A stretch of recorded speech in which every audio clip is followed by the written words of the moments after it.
Hi friends, welcome to work shop. நம்ம சேனலுக்கு புதுசாக வந்தால் சப்ஸ்கிரைப் பண்ணுங்கள்.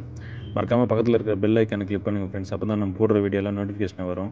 ஃப்ரெண்ட்ஸ், நம்ம இப்போ என்ன பண்ணுறோன்னா, ஒரு டீப் ஃப்ரிட்ஜுக்கு உள்ளே இன்னர் கூலிங் காயில் நம்ம எப்படி க்ளீன் பண்ணுறதுன்றதை பார்க்க போகிறோம். ஒருவேளை கேப்லர் பைப்பு இருக்குது அப்படின்னா, இன்னர் கேப்லர் பைப்பு அப்படின்னா அதை கூட க்ளீன் பண்ணணும் அப்படின்னா, ரிட்டன் செக்ஷன்லேருந்து நம்ம இன்புட்டாக உள்ளே என்சி தின்னர் கொடுக்குறோம். அந்த நம்ம ஃபிட் பண்ண கம்ப்ரஸர் இல்லை, ஆல்ரெடி அதில் இருக்கிற கம்ப்ரஸர், அந்த கம்ப்ரஸரோட ப்ரெஷரை யூஸ் பண்ணி நம்ம உள்ளே என்சி தின்னர் இல்லைன்னா சிடிசி லிக்விட் என்ன கொடுக்கலாம். அதோட என்சி தின்னர் எங்களுக்கு தெரிஞ்சு நல்லாயிருக்கும். நாங்கள் நிறையா வாட்டி க்ளீன் பண்ணியிருக்கோம். அது இன்புட்டாக கொடுத்து உள்ளெல்லாம் பைப்பெல்லாம் க்ளீன் ஆகிட்டு இந்த ரிட்டன் பைப்பு வழியாக உள்ளே வந்துடும். ஒருவேளை கேப்லர் இன்புல்ட்டாக இருக்குது, அதுவும் க்ளீன் பண்ணியிருந்தோம்னா அப்படியே ரிட்டன் அந்த கேப்லர் கூட சேர்த்து க்ளீன் ஆகிடும். ஒரு ட்ரிப்புக்கு ஒரு 150 ml அந்த ரேஞ்சுக்கு நம்ம உள்ளே கொடுக்குறோம்.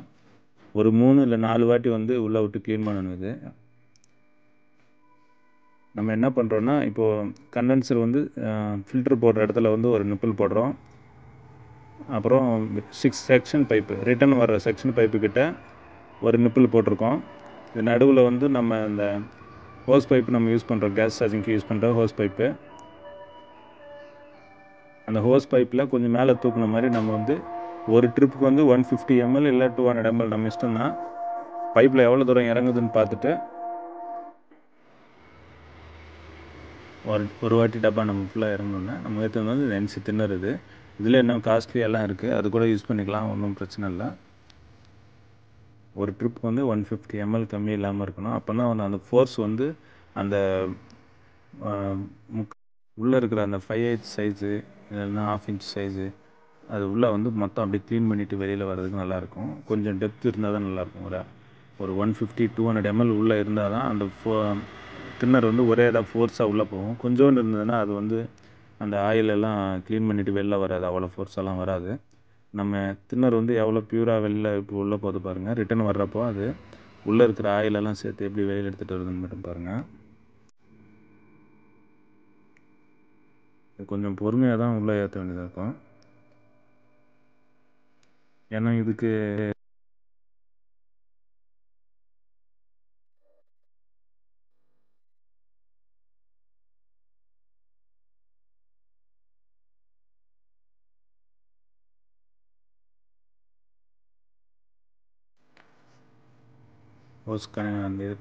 அதாவது கண்டென்சர் அவுட்டு நம்ம ஃபில்ட்ரு போடுற இடம் அது. இந்த இடத்துல நம்ம ஒரு மாமூலாக ஆர்டினரி நிப்பிள், பின் இல்லாத நிப்பிள், ஹோஸில் ஃபுல்லாக நம்ம டின்னர் ஊற்றி அது உள்ளே ஆல்ரெடி ஏறி இருக்குது. இப்போ ஆன் பண்ணுறோம். ஏற்றின தின்னர் உள்ளே ஃபுல்லாக சுற்றிட்டு ரிட்டன் அந்த டப்பாவுக்கு வரும். அது வரும்போது எந்த கலரில் மட்டும் வருதுன்னு பாருங்கள். நம்ம ஏற்றுனது ப்யூராக கிட்டத்தட்ட பெட்ரோலை விட கொஞ்சம் லைட் கலரு. உள்ளேருந்து வர்றப்போ ஆயில் மாதிரி வருது பாருங்கள். இல்லை ஆயில் எது இருந்தாலும் அரைச்சி வெளியில் வந்துடும். இந்த மாதிரி ஒரு 3 வாட்டி நம்ம பண்ணோம் அப்படின்னா உள்ளே இருக்கிறதெல்லாம் நல்லா நீட்டாக க்ளீன் ஆகிடும். இந்த என்சி தின்னரில் ஒரு அட்வான்டேஜ் என்னென்னா, கொஞ்சம் நேரத்தில் ட்ரை ஆகிடும். அடுத்து நம்ம கொஞ்ச நேரம் உட்காந்து ஃப்ரெஷ் அவுட் பண்ணணுன்ற அவசியம் கூட இல்லை.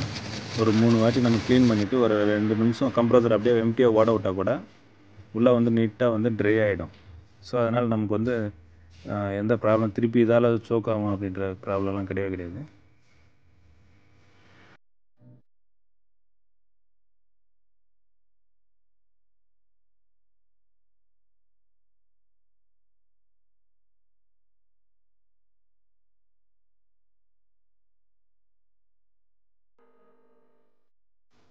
என்ன கலரில் வந்துருக்கு பாருங்கள். உள்ள ஆயில் இருந்து தான் வந்திருக்கு. இதில் 404 ஆயிலு, அந்த ஆயிலெல்லாம் கலந்து வெளியில் வந்துருக்கு நமக்கு.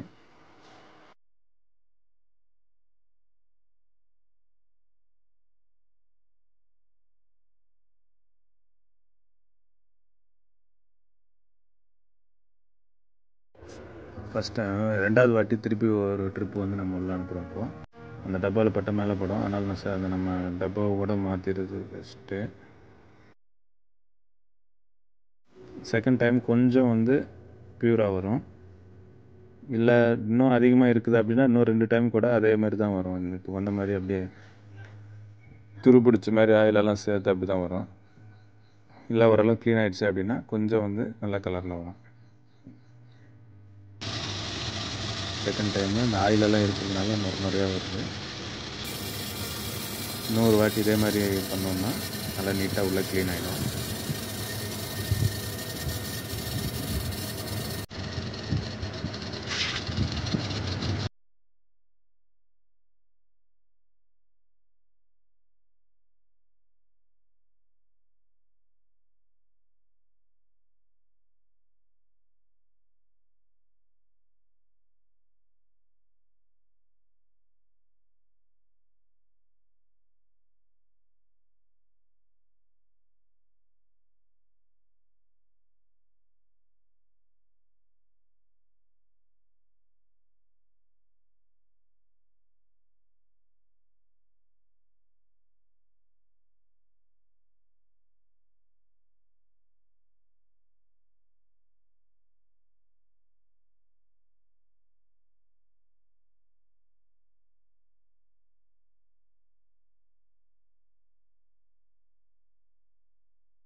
மூணாவது வாட்டியும் பண்ணியாச்சு. இப்போ வந்து நல்லா கிளியராக இருக்குது உள்ளே அனுப்பின தின்னரு.